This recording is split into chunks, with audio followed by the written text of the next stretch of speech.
ഇത് ഞാൻ അവസാനിപ്പിക്കുന്നത് ഞാൻ പറഞ്ഞല്ലോ 2 ഉദാഹരണങ്ങൾ പറഞ്ഞുകൊണ്ടാണ്.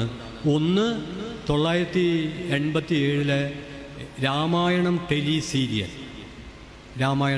സീരിയൽ ഞായറാഴ്ചയായിരുന്നു 9:30 മുതൽ 10:30 വരെയുള്ള 1 മണിക്കൂർ നമ്മുടെ പബ്ലിക് സ്പിയർ അതിൻ്റെ അവസാനമായിരുന്നു. എല്ലാം നിർത്തിവെച്ചു. സ്ക്രീൻ വർഷിപ്പ്, ടെലിവിഷൻ ക്ഷേത്രമായി, ടെമ്പിൾ സ്ക്രീൻ, അതിനെ പൊട്ടുതൊടിച്ചു. എല്ലാവിധ ആചാരങ്ങളും പൂജയും ചെയ്തിട്ട് ആളുകൾ അതിൻ്റെ മുമ്പിൽ ഇരുന്നു. അത് പിന്നീട് ഇന്ത്യൻ ഫാസിസത്തിന് വലിയ ഊർജം പകർന്നതായി പഠനങ്ങൾ ചൂണ്ടിക്കാണിച്ചു. വിശദാംശങ്ങൾ ഒഴിവാക്കുകയാണ്. ഇനി മറ്റൊന്ന് ഞാൻ ഇതിനോട് ചേർത്ത് വെക്കുന്നത് 1990 ടിപ്പു സുൽത്താൻ സീരീസ്. ഞാൻ ടിപ്പു സുൽത്താനെ പറ്റി എൻ്റെ ഒരു സുഹൃത്തിനോട് പറഞ്ഞപ്പോൾ മൂപ്പരെ വിചാരം എന്താണെന്ന് പറയും, എൻ്റെ മൂത്താപ്പേറ്റാണ് ടിപ്പു സുൽത്താൻ. ഇത് കിടിലൻ കക്ഷിയാണ്. ഞാൻ വായിച്ചിടത്തോളം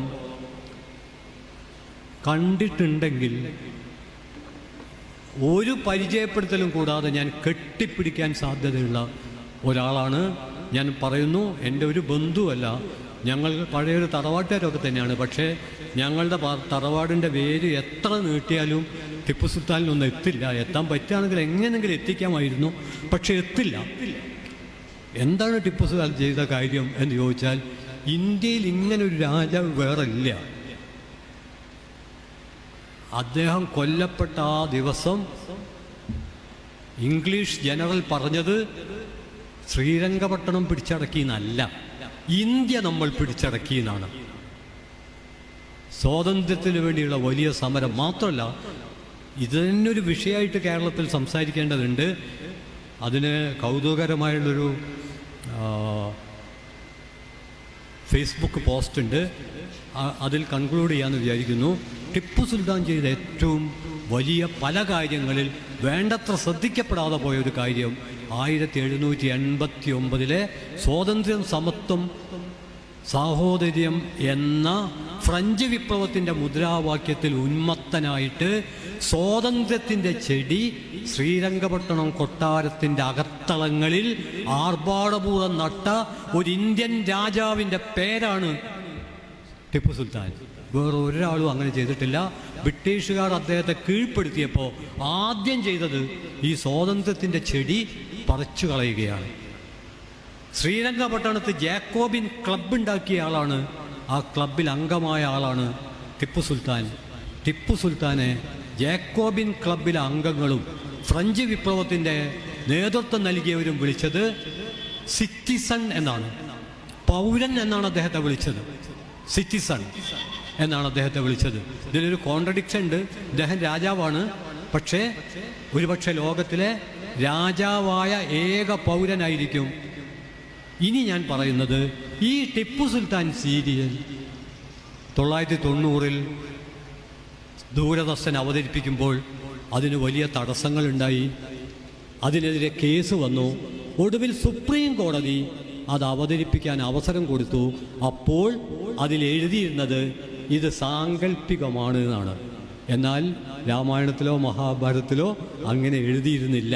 ചരിത്രത്തിൽ മുദ്ര പതിപ്പിച്ച ബ്രിട്ടീഷ് സാമ്രാജ്യത്വത്തെ കിടിലം കൊള്ളിച്ച ഒരു രാജാവ്, ജീവിച്ച രാജാവ് സീരിയലായിട്ട് വന്നപ്പോൾ വെറും സങ്കല്പം. രാമായണവും മഹാഭാരതവും സങ്കല്പമല്ല. ഇവിടെയാണ് നമ്മുടെ സംസ്കാരത്തിലെ അട്ടിമറി. അത് സ്വാതന്ത്ര്യാനന്തരം ആരംഭിച്ചതല്ല, അത് ബ്രിട്ടീഷ് കാലത്തും ആരംഭിച്ചതല്ല. അതിനൊക്കെ എത്രയോ പിറകിലേക്ക് ജാതി മേൽക്കോയ്മ അതിൻ്റെ നാനാതരത്തിലുള്ള ഇടപെടലിലൂടെ നിർമ്മിച്ചെടുത്തതാണ്. ആ നിർമ്മിച്ചെടുത്ത സംസ്കാരത്തിൻ്റെ അകത്ത് പലതരം വ്യാഖ്യാനങ്ങൾ നൽകിക്കൊണ്ട് നമുക്ക് മതനിരപേക്ഷ ജനായത്വത്തിൻ്റെ വിസ്തൃതമായ വഴികളിലേക്ക് കടക്കാൻ കഴിയില്ല. കടക്കണമെങ്കിൽ തീർച്ചയായിട്ടും നമ്മൾ ബദലുകൾ രൂപപ്പെടുത്തണം. ബദലാണ് ബലം എന്ന് നമുക്ക് ഉൾക്കൊള്ളാൻ കഴിയണം. ഇനി ഫേസ്ബുക്ക് പോസ്റ്റ് പറഞ്ഞ് അവസാനിപ്പിക്കാം. അതിങ്ങനെയാണ്. ഏതോ ഒരു സുബ്രഹ്മണ്യ അയ്യരിട്ട പോസ്റ്റാണ്. ഫേക്കാണോ ഒറിജിനലാണോ എന്ന് അറിഞ്ഞുകൂടാ.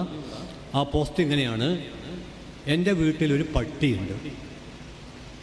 അതിൻ്റെ പേര് ടിപ്പു എന്നാണ്. വളരെ വിശദീകരണം ആവശ്യമുള്ളതാണ്.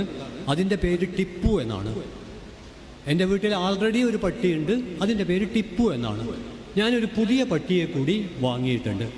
അതിന് അപകർഷതാബോധം തോന്നാത്ത വിധത്തിലും ടിപ്പു എന്ന പട്ടിയോട് കിടപിടിക്കുന്ന തരത്തിലും ഒരു പേര് ആർക്കെങ്കിലും നിർദ്ദേശിക്കാമോ എന്നാണ് ചോദ്യം. ഈ സദസ്സിലുള്ളവർക്കും ഈ നെയിം ചാലഞ്ചിൽ ഏർപ്പെടാവുന്നതാണ്. സമ്മാനമൊന്നുമില്ല.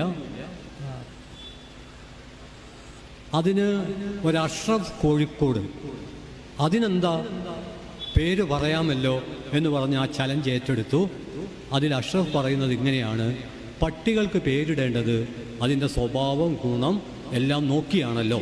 അങ്ങനെയാണെങ്കിൽ വിദേശികളെ അപരിചിതരെ ഓടിക്കുന്ന പട്ടിക്ക് ടിപ്പു എന്നും, വിദേശികളുടെ സാമ്രാജ്യത്വത്തിൻ്റെ കാല് നക്കുന്ന പട്ടിക്ക് സവർക്കർ എന്നും, സ്വന്തം യജമാനനെ കൊല്ലുന്ന പട്ടിക്ക് ഗോഡ്സെ എന്നും പേരിടാവുന്നതാണ്.